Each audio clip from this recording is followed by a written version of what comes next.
Okay, here we have it, and by the way, one thing I forgot to tell you is, while I work for Braun, I'm not speaking for Braun. I'm speaking for myself today, okay? That's clear. And I've worked for a lot of different places as a compliance officer or as a lawyer, and I did work for a large research hospital. And so say you're working for a large research hospital, and all hospitals have conflict of interest.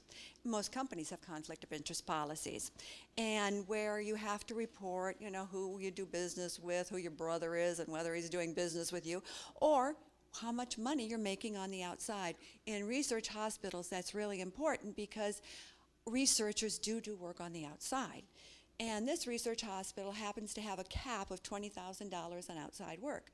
Well, one of the research nurses confidentially comes into the compliance office and reveals that one of the doctors, one of the researchers, has received upwards of $1 million in consulting fees from a pharma company. And he hasn't told anybody about it. He failed to report it. Now, the facts are this researcher is world-renowned. One time he was up for a Nobel Prize. Didn't get it, but he was up for it. Research grants are absolutely crucial to the health of the university and their finances. It is a research hospital, after all. We know that conflict of interest, COIs, can negatively affect your research. So if you get research and you found that he was being paid by the sponsor of the research on the side, well, is this biased or is it not biased?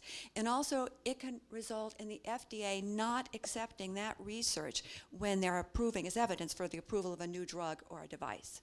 So that's, I gotta go down to the next one here. Okay, so what would you do? What would you do?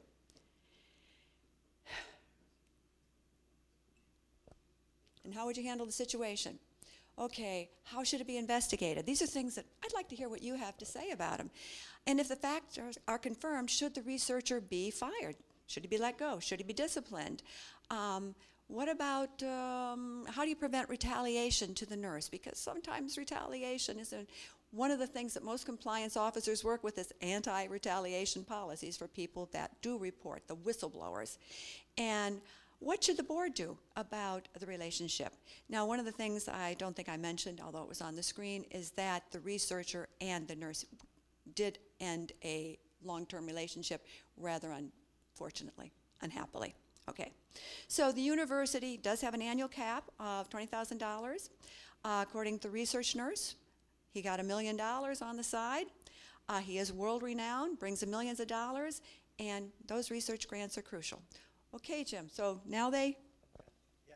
All right, you want to take this? Okay, so we have a fact pattern here, and as I was saying, it's really helpful to get some discussion going at the tables. We'd like to take about 5 minutes, and so you see the facts up there. Remember now, we have, I guess, the whistleblower and the implicated party were in a relationship, right? Didn't end too well. And so you have all these facts. You have an underlying policy. Yes? The researcher is an employee of the hospital. Yes. Yes. Good question. Thank you. And so we'd like a little discussion at the tables. What do you think should happen? This is a tough decision. I don't know if we have a winner and a loser, but if you think of it in that respect as well, that would be helpful. So take about 5 minutes to tables, and I'll come around, and Sharon will come around and help you out. I guess the first thing is, if you're on that board, you know, how would you recommend handling the situation? Do we have anybody who has a feeling about that? I'll come out and share the mic with you. Or maybe I'll call on somebody. Okay. Right. Well, first I'll say I'm not an auditor. I run our tax practice, so don't put me in that category. That's the dark side. I'm on the good side. Well, the first thing I would say is you got to make sure that the allegation is true, because I wouldn't take it at face value. And how does that relationship play into it at all? Well, I would think so, wouldn't you? Yeah, I do. Okay, thanks. So yes, definitely. And I can tell you, as part of managing our own hotline internally at Olympus, that is absolutely the first thing that we undertake. And that's a pledge to employees to say, hey, if somebody, whether they're anonymous or whether they identify themselves, contacts the hotline and says, so-and-so did this, provides some documentation and makes allegations, the first thing that we have responsibility to do is confirm that through an investigation. And it's not always easy. And I mean, if somebody said, hey, I saw Joe over there and he was taking pads of paper out of the file cabinet, out of the supply closet. Well, the first thing we don't do is go over and say, "Hey, Joe, why'd you take that stuff out of the supply closet?" You don't do that. You have to do the who, what, when, where. So I think that's a very good point and a good way to approach this. Sharon, what's the next one we have up there? Well, if the facts are confirmed, which, by the way, they were through investigation, and Jim is absolutely right, you can't not, knowing what the facts were, and there might be a reason for her to lie, is not a reason not to investigate. So anyway, if the facts are confirmed, should the researcher have been terminated? Okay, Tom. So easy to say, so given that, but I think absolutely has to be terminated. Joe said, we're talking around the table, he goes, this has already got a story alive and well in the organization. There's no way this is a secret. So when you allow this kind of stuff to go on, your culture just disintegrates. The grant money, the fact they lose a big player in grant world, I think the grant world would step up and go, wow.